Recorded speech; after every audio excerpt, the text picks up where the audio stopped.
आज आहे बुधवार आणि आज आपण नॉनव्हेज डिशेस बघतो आहोत. आपण व्हेज पण हळूहळू ट्राय करणार आहोत. नॉनव्हेजला जास्त डिमांड असल्यामुळे नॉनव्हेज आणि मालवणी असल्यामुळे नॉनव्हेज तर पहिलं नंबरवर पाहिजेच पाहिजे. आज आपण भिंगीची चटणी बघतो आहोत. एक छोटी भिंगी मिळाली आहे, स्वच्छ मीठ लावून ठेवली 10 मिनिटं आणि धुवून घेतली आहे आणि त्याची चटणी बघतोय. भिंगीची चटणी आहे ना फार छान लागते फ्रायपेक्षा. फ्राय मोठी असेल तर चांगली लागते कारण काटे मोठे काटे असतात, त्याच्यामध्ये मांस असतं बऱ्यापैकी. ह्याच्यात पण आहे पण काटे काटे. फ्राय केलं तर तेवढा मजा नाही ना, म्हणून चटणी करते. कशी बनवायची ते दाखवते. एक अर्धी वाटी खोबरं घेतलंय, म्हणजे वळं असतं ना त्याचं अर्ध, म्हणजे थोडं खोबरं घेतलंय. एक 5-6 आपल्या बेडग्या मिरच्या घेतल्यात. लसूण पाकळ्या 7-8 लसूण पाकळ्या आणि अर्ध्यातला अर्धा म्हणजे पाव कांदा घेतला आहे. आणि आता वाटण करायचं आपल्याला. ह्याच्यात धणे बडीशेप मी दाखवते. वाटण घेता घेता काय काय आपण घेणार आहोत ते. ओलं खोबरं, त्याच्यानंतर आपला हा पाव कांदा, 7-8 लसूण पाकळ्या, 5 संकेश्वरी मिरच्या घालते, एक शिल्लक ठेवते. याचा रंग पण छान येतो. संकेश्वरी नाही सॉरी, बेडगी मिरची. रंग पण छान येतो आणि चव पण मस्त लाल आणि तिखट. अर्धा टोमॅटो आपण घालणार आहोत ग्रेव्हीसाठी. आपली चटणी आहे. काही ग्रेव्हीमध्ये टोमॅटो वापरत नाही, काही ग्रेव्हीमध्ये वापरतात, तर आवडीनुसार. नसेल वापरायचं तर थोडं खोबरं जास्त वापरा.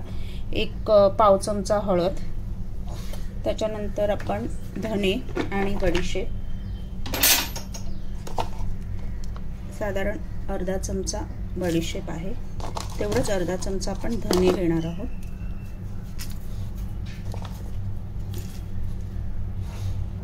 त्याच्यानंतर आंबटसाठी आपण कैरीचा कोळ घेणार आहोत. कसा बनवायचा मी सांगितलेला आहे प्रत्येक व्हिडिओमध्ये. ह्या सीझनला एप्रिलमध्ये जेव्हा कैऱ्या यायला लागतील तेव्हा मी परत एकदा दाखवेन तुम्हाला. पनच्या व्हिडिओ पन जे दाखवलं आहे ना मी आंब्याचं, त्याच्यात तो कोळ कसा काढायचा आणि फ्रीजमध्ये वर्षभर टिकवायचा मी दाखवलेला आहे. तुम्ही यूट्यूबला जाऊन चेक करा.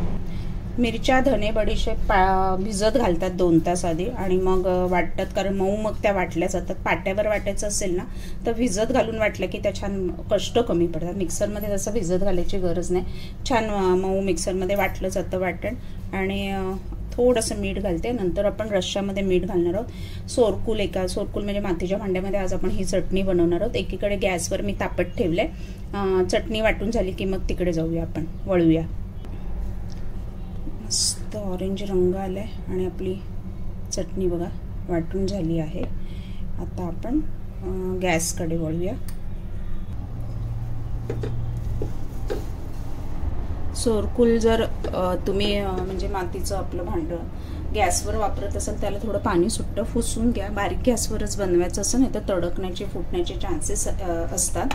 आता बरेचसे बाहेर मार्केटमध्ये चांगले असे मातीचे जाड वगैरे आलेले जे तुम्ही गॅसवरही वापरू शकता.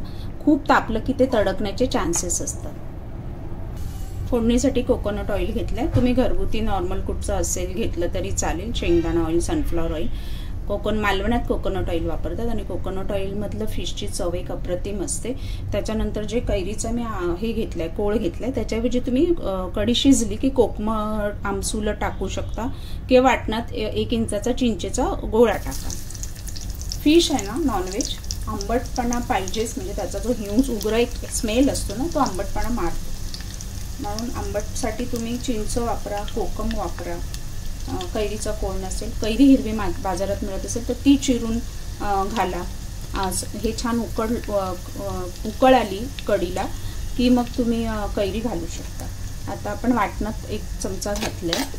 मी कमी वाटली तर आपण वरून घालू शकतो. आता ही जी चटणी आहे ना ही थिक असते आणि त्याच्यामध्ये ऑइल असं सुट्टं वर तरीसारखं, त्यामुळे ऑइल थोडं मी जास्त घेतलं आहे. तर तुम्ही कमी जास्त घेऊ शकता तुम्हाला आवडत असेल तसं. आत्ता थोडा मी गॅस फास्ट करते आहे. रिकामी सोरकूल जे असतं ना ऑइल टाकल्यानंतर पण खूप मोठ्या गॅसवर ठेवायचं नसतं.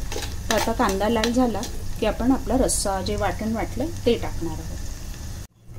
कांदा छान लाल झालाय. आपलं वाटण आता वाटण परतून घ्यायचं मिडियम टू हाय गॅसवर आणि नंतर आपण मिक्सर घेऊन पाणी ॲड करणार आहोत.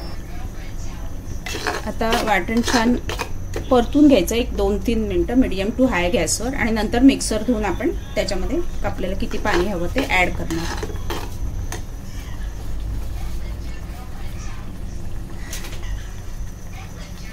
आपलं मिक्सर धुवून पाणी घालूया. आता याच्यामध्ये तुम्हाला घट्ट पातळ किती हवं त्याप्रमाणे करा, पण चटणी म्हटलं की थोडी घट्टच असते.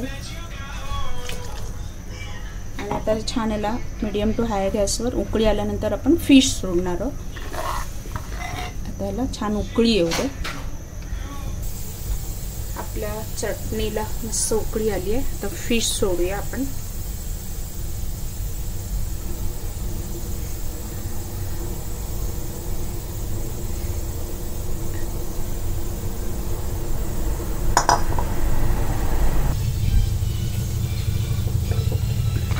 बारीक गॅसवर एक 5-7 मिनिटं आपण झाकण ठेवून छान वाफ काढून घेणार आहोत. छान उकळलं आहे. आता आपल्याला मीठ चवीनुसार, पाटणात आपण घातलं होतं त्यामुळे त्या हिशोबाने मीठ घाला. त्याच्यानंतर वरून कोथिंबीर. फिश लवकर कुक होतो त्यामुळे खूप उकळवत बसायची गरज नाही. खूप उकळवलं की त्याची चव निघून जाते. एक 7-8 मिनिटं मी त्याला छान उकळवून घेतलं आहे. आणि वरून कोथिंबिरीचा फ्लेवर. आपली भिंगीची चटणी किंवा भिंगीची कढी, भिंगीचं सार, थोडं पातळ केलं की सार झालं. मालवणीत सार बोलतात फिश कढीला. तयार आहे. राईस बरोबर, तांदळाची भाकरी किंवा चपाती बरोबर करून बघा. मस्त, अप्रतिम. तोंडाला पाणी सुटलं असेल ना.